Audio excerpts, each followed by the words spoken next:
Hello दोस्तों, आज हम बात करने वाले हैं ऑपरेशन मैनेजमेंट पार्ट 2 के एमसीक्यू। अगर आपने पार्ट 1 नहीं देखा तो पहले पार्ट 1 को कवर कर लीजिए। तो चलिए शुरू करते हैं 31st क्वेश्चन से। Which one of the following standard is associated with the quality assurance in production and installation. सबसे पहला सवाल यह है कि quality assurance in production and installation कौन से स्टैंडर्ड से रिलेटेड है। तो हमारे ऑप्शन है iOS 9001, 9002, iOS 9003, 9004। सही जवाब है iOS 9002। iOS 9002 फोकस करता है on quality assurance in production, installation and service. तो हमारा सही जवाब हो जाता है iOS 9002। तो चलिए अगला क्वेश्चन देखते हैं। Number of product variety that can be manufactured in job. Number of product varieties that can be manufactured in job production. Limited to one or two large varieties of products on one only, none of the above. तो सही जवाब है large varieties of products। ठीक है, job production में कितनी variety बनाई जा सकती है, तो that is large varieties of products. Job production flexible होता है जिसमें बहुत सारी अलग अलग वेराइटीज बनाई जा सकती हैं। तो हमारा सही जवाब हो जाता है लार्ज वेराइटीज ऑफ प्रोडक्ट। चलिए अगला क्वेश्चन देखते हैं। In general number of product varieties that can be manufactured in flow production, one only, 10 to 20 varieties, large varieties 5 only. Flow production के केस में कितनी वेराइटीज बनाई जा सकती हैं, तो हमारा सही जवाब है 1 ओनली। तो फ्लो प्रोडक्शन के केस में एक स्पेसिफिक प्रोडक्ट को लार्ज क्वांटिटीज में कंटिन्यूस फ्लो में बनाया जाता है, तो इसीलिए हमारा सही जवाब हो जाता है 1 ओनली। तो चलिए देखते हैं अगला question. Generally the size of the order of production in job production is small, large, medium या वेरी लार्ज। जॉब प्रोडक्शन में जनरली ऑर्डर का साइज कैसा होता है, तो हमारा सही जवाब है स्मॉल, क्योंकि जॉब प्रोडक्शन यूजुअली कस्टमाइज होता है तो ऑर्डर साइज छोटा होता है। तो चलिए देखते हैं अगला question. Generally in continuous production the production is carried out to. Continuous production में प्रोडक्शन किसके लिए होता है। ऑप्शन है customer order, government order only, for stock and supply, few rich customers. तो सही जवाब है फॉर स्टॉक एंड सप्लाई। तो इस प्रोडक्शन में प्रोडक्ट स्टॉक किए जाते हैं जो डिमांड के अकॉर्डिंग मार्केट में सप्लाई होते हैं। ठीक है, for continuous production stock and supply के लिए कंटिन्यूअस प्रोडक्शन होता है। Now let's see the next question. Inventory cost per product in intermediate production is higher, lower, medium या एबनॉर्मल। तो इंटरमीडिएट प्रोडक्शन में इन्वेंट्री कॉस्ट कैसा होता है, हायर होता है, लोअर होता है, मीडियम होता है या एबनॉर्मल होता है। तो हमारा आंसर है मीडियम, क्योंकि प्रोडक्शन कंटिन्यूअस नहीं होता इसलिए इन्वेंट्री कॉस्ट मॉडरेट रहता है। तो चलिए देखते हैं अगला question. The starting point of production cycle is. Production cycle का स्टार्टिंग पॉइंट क्या है। Product design, production planning, routing, market research. तो हमारा सही जवाब है मार्केट रिसर्च। हर प्रोडक्शन साइकिल की शुरुआत मार्केट रिसर्च के साथ होती है। ठीक है, चलिए अगला क्वेश्चन देखते हैं। Preferred numbers are used to. Preferred numbers are used to. Preferred number किसके लिए यूज होते हैं, तो हमारा सही जवाब है to determine the number of varieties that are to be manufactured. ठीक है, प्रिफर्ड नंबर्स प्रोडक्शन में स्टैंडर्डाइजेशन के लिए यूज किए जाते हैं। तो चलिए देखते हैं अगला question. The act of assessing future and make provision for its. Act of assessing future and make provision for it. Future के बारे में असेस करके उसके लिए प्लान करने को क्या कहते हैं। ठीक है, उसको हम कहते हैं फोरकास्टिंग। ठीक है, फोरकास्टिंग फ्यूचर की डिमांड को असेस करके प्लानिंग करना होता है। ठीक है, तो चलिए देखते हैं अगला question. For marketing manager the sale forecast is. Marketing manager के लिए सेल फोरकास्ट क्या होता है? तो सही जवाब है estimate the amount of unit sales और a specified future period for a specified future period. ठीक है, estimate of amount of its unit sale for a future period. Sale forecasting में यूनिट सेल का एस्टिमेशन किया जाता है।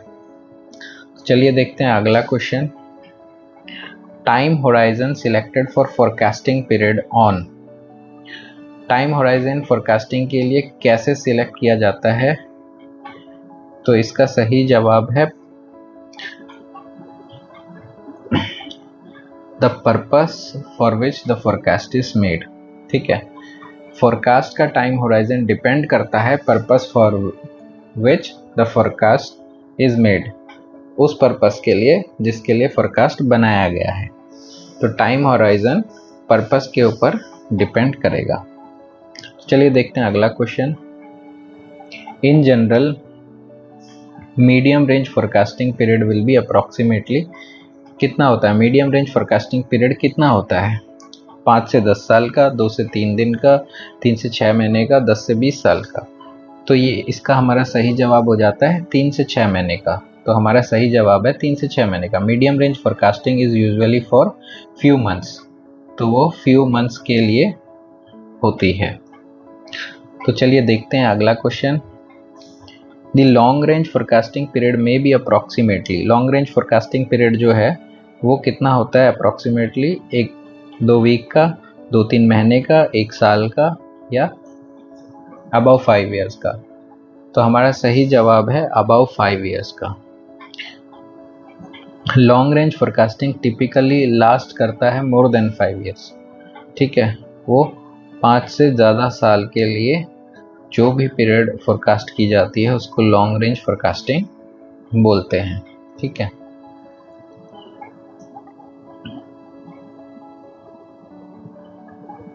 तो चलिए देखते हैं अगला question. To plan the future man power requirement. Future man power planning के लिए कौन सा फोरकास्टिंग यूज होता है? तो short term forecasting, long term forecasting, long range forecasting, medium range forecasting. There is no need to use forecasting as a future is uncertain. तो हमारा सही जवाब है लॉन्ग रेंज फोरकास्टिंग। ठीक है, मैन पावर के लिए लॉन्ग रेंज प्लानिंग काफ़ी ज़रूरी होती है। चलिए देखते हैं अगला question. Long range forecasting is useful in. Long range forecasting कहाँ यूजफुल होता है? ऑप्शन है plan for research development, to schedule jobs in job production, purchase material for present production demand, assess man power requirement in the coming month. तो हमारा सही जवाब है plan for research and development. Plan for research and development. ठीक है, long range forecasting हमेशा long term projects जैसे R&D में यूजफुल होता है, उसे कहते हैं। चलिए देखते हैं अगला question. Medium range forecasting is useful in. Medium range forecasting कहाँ यूजफुल होती है? तो ऑप्शन है to assess the loading capacity of machine, to purchase a material for next month, to plan for capacity adjustments, to decide production orders। तो हमारा सही जवाब है to plan for capacity adjustments. To plan for capacity adjustment. तो medium range forecasting जो है वो use होती है कैपेसिटी एडजस्टमेंट के लिए। तो चलिए अगला क्वेश्चन देखते हैं। To decide workload for man and machine.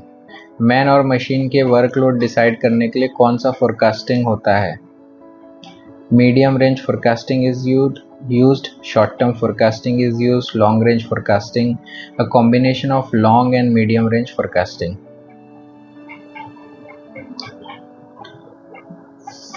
हम तो इसका सही जवाब है short term forecasting is used. ठीक है, शॉर्ट टर्म फोरकास्टिंग मैन और मशीन का वर्कलोड डिसाइड करने के में काम आता है। ठीक है, तो चलिए देखते हैं अगला question. Important factor in product forecasting production is, forecasting production में इम्पोर्टेंट फैक्टर क्या होता है? Past sales data, past production data, present inventory data, none of the above. तो हमारा सही जवाब है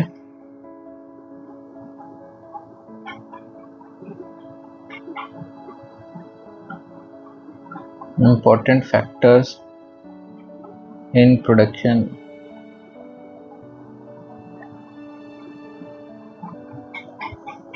important factors in forecasting production। इसके हमारे ऑप्शन है environmental changes, available capacity of machine, disposal of income of the consumer, change in preference of the consumer. तो important factors in forecasting production, तो हमारा इसका आंसर हो जाएगा available capacity of the machine. तो ये इम्पोर्टेंट फैक्टर है forecasting production का। तो चलिए देखते हैं अगला question.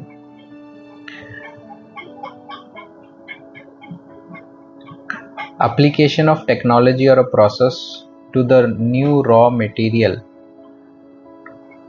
To add value is known as, technology या प्रोसेस को रॉ मटेरियल पर अप्लाई करके उसकी वैल्यू बढ़ाने को क्या कहते हैं? ऑप्शन है product, production, application of technology, combination of technology and process. तो हमारा आंसर है प्रोडक्शन। ठीक है, प्रोडक्शन का मेन काम है रॉ मटेरियल को यूजेबल प्रोडक्ट में कन्वर्ट करना होता है। ठीक है, चलिए अगला क्वेश्चन देखते हैं। In production bye disintegration the material undergoes. ठीक है, प्रोडक्शन प्लानिंग एंड कंट्रोल का एक इम्पॉर्टेंट ऑब्जेक्टिव क्या है?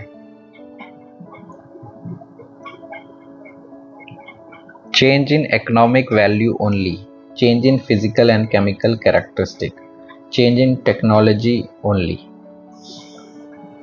None of the above. तो इसका हमारा सही जवाब हो जाता है change in physical and chemical characteristic. ठीक है,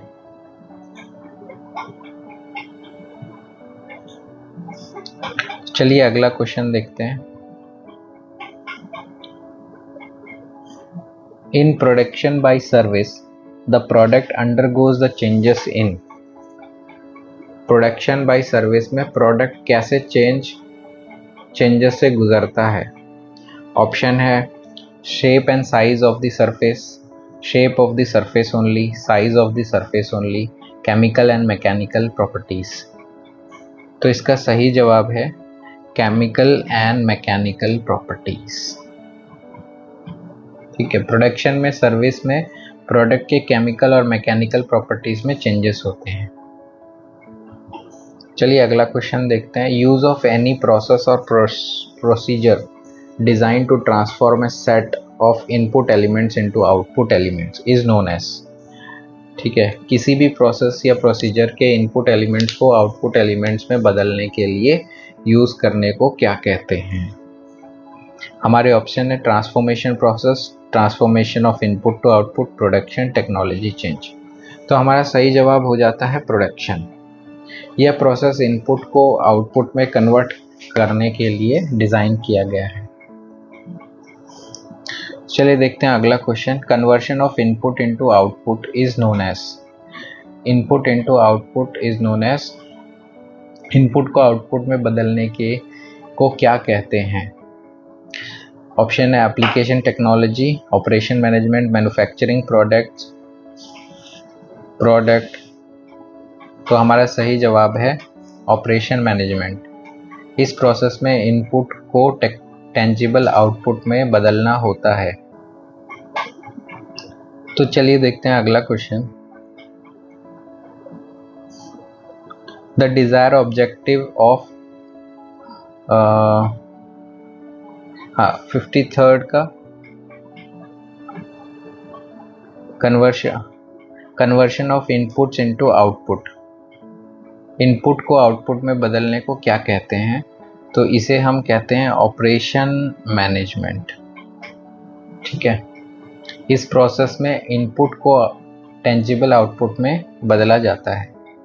ठीक है, हमारा सही जवाब हो जाता है ऑपरेशंस मैनेजमेंट। तो चलिए देखते हैं 54th question. Next question, the desire objective of production and operation management is, production और ऑपरेशन मैनेजमेंट में क्या का मेन ऑब्जेक्टिव क्या है? हमारे ऑप्शन है use cheap machinery to produce, to train unskilled workers, to manufacture goods perfectly, optimal utilization of available resources, to earn good profit. तो इसका सही जवाब है optimal utilization of available resources. इसका मतलब है रिसोर्सेस का बेहतर इस्तेमाल करना। तो चलिए देखते हैं अगला question, the scope of production planning and control is, production और प्लानिंग कंट्रोल का स्कोप क्या है? हमारे ऑप्शन है limited production of product only, limited production of service only, limited production of service and product only, unlimited can be applied to any type of activity। तो इसका सही जवाब है unlimited can be applied to any type of activity, या किसी भी type की activity पर अप्लाई किया जा सकता है। तो चलिए देखते हैं अगला क्वेश्चन, मैन्युफैक्चरिंग सिस्टम अक्सर क्या प्रोड्यूस करता है? Manufacturing system often produces standardized product in a large volume, standardized product in a large substandard product in a large volumes, product and services in limited volumes। तो हमारा सही जवाब है standardized product in a large volume। ठीक है, standardized products in a large volume, या standard product को बड़े वॉल्यूम में प्रोड्यूस करता है।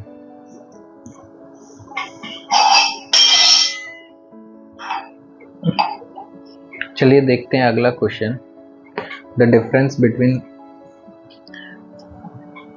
Product system and project system. ठीक है, the difference between product system and project system is, project system the equipment and machinery are fixed, whereas in product system they are movable। तो हमारा सही जवाब है the product system the equipment and machinery are fixed and the product system are movable।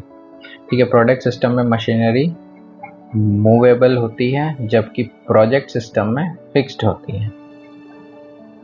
ठीक है, चलिए देखते हैं अगला question, most important benefit to the consumer from efficient production system। efficient production system में क्या सबसे बड़े फायदे होते हैं? तो इसका सही जवाब है he gets increased use value in the product, he gets increased use value in the product। चलिए देखते हैं अगला question, The important functions that are to be done by production department are, production department के लिए कौन सी दो important functions हैं? Option है forecasting, costing, scheduling and loading, inspecting। तो हमारा सही जवाब है scheduling and loading। ये functions production department के लिए बहुत ज़रूरी हैं। तो चलिए देखते हैं अगला question, The act of releasing the production documents to the production department is known as, production document को production department को रिलीज करने को क्या कहते हैं? ऑप्शन है प्लानिंग, रूटिंग, डिस्पैचिंग, रिलीजिंग। तो हमारा आंसर है रिलीजिंग। ठीक है, ये प्रोडक्शन डॉक्यूमेंट को रिलीज करना कहते हैं। ठीक है, इसे प्रोडक्शन डॉक्यूमेंट को रिलीज करना कहते हैं। चलिए देखते हैं अगला question, the activity of specifying when to start the job and when to end the job। ठीक है, जॉब को शुरू और ख़त्म करने के समय तय करने को क्या कहते हैं? ऑप्शन है planning, scheduling, timing, follow up. तो हमारा आंसर है शेड्यूलिंग। ठीक है, यह काम जॉब के टाइमिंग को तय करने के लिए होता है। चलिए देखते हैं अगला question. In organisation the production planning control department comes under. किस ऑर्गेनाइजेशन में प्रोडक्शन प्लानिंग और कंट्रोल डिपार्टमेंट किसके अंडर आता है? तो ऑप्शन है planning department, manufacturing department, personal department, R&D department. तो हमारा सही जवाब है मैन्युफैक्चरिंग डिपार्टमेंट। यह मैन्युफैक्चरिंग डिपार्टमेंट का हिस्सा होता है। ठीक है, in job production system we need. Job production system में हमें किस तरह के लेबर की ज़रूरत होती है? More unskilled labours, skilled labours, semi skilled labours, old people. तो इसका सही जवाब है स्किल्ड लेबर्स। जॉब प्रोडक्शन में स्किल्ड लेबर्स की ज़रूरत होती है। In continuous manufacturing system we need. Continuous manufacturing system में हमें किस तरह की मशीन और लेबर की ज़रूरत होती है? General purpose machine, skilled labours, special machine tools, highly skilled labours, semi automatic machines, unskilled labours, general purpose machines and unskilled labours. तो इसका सही जवाब है special machine tools and highly skilled labours. तो हमें special machine tools and highly skilled labours की ज़रूरत होती है इन कंटिन्यूस मैन्युफैक्चरिंग सिस्टम में। यह सिस्टम स्पेशल मशीन्स और हाईली स्किल्ड लेबर्स पर डिपेंड करता है। चलिए देखते हैं अगला question. Most suitable layout for job production is. Job production के लिए सबसे सूटेबल लेआउट क्या है? Line layout, matrix layout, process layout या प्रोडक्ट लेआउट। तो इसका सही जवाब है प्रोसेस लेआउट। यह लेआउट जॉब प्रोडक्शन के लिए बेस्ट होता है। चलिए देखते हैं अगला question. Most suitable layout for continuous production is. Continuous production के लिए मोस्ट सूटेबल लेआउट क्या है? Line layout, process layout, group technology, matrix layout. तो इसका सही जवाब है लाइन लेआउट। ठीक है, कंटिन्यूस प्रोडक्शन के लिए लाइन लेआउट सबसे अच्छा होता है। तो चलिए देखते हैं अगला question. One of the product example for line layout is. Line layout का कौन सा एग्जाम्पल है? ऑप्शन है repair workshop, welding shop, engineering college, cement. तो इसका सही जवाब है सीमेंट। ठीक है, यह लाइन लेआउट का एक एग्जाम्पल है। चलिए देखते हैं अगला question. The act of going round the production shop to note down the progress of work and feedback the information is known as. ठीक है, प्रोडक्शन शॉप में जाके काम की प्रोग्रेस नोट करने को क्या कहते हैं? ऑप्शन है follow up, dispatching, routing, trip card. तो इसका सही जवाब है फॉलो अप। ठीक है, यह काम फॉलो अप कहलाता है।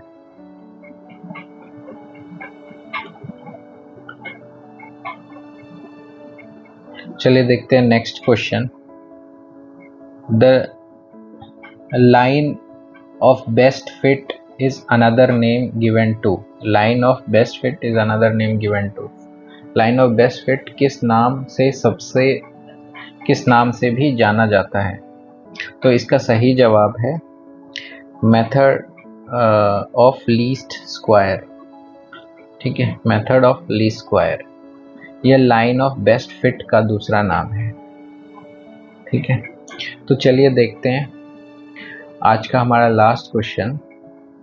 One of the following basic objective of inventory management is।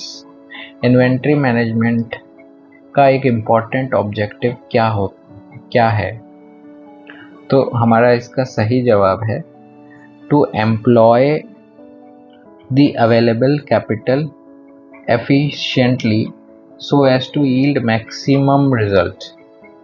ठीक है, यह कैपिटल की इफेक्टिवली इस्तेमाल करने का ऑब्जेक्टिव है। ठीक है, इन्वेंट्री मैनेजमेंट में कैपिटल को एफिशिएंटली इस्तेमाल करने का, इफेक्टिवली इस्तेमाल करने का एक ऑब्जेक्टिव है। ठीक है,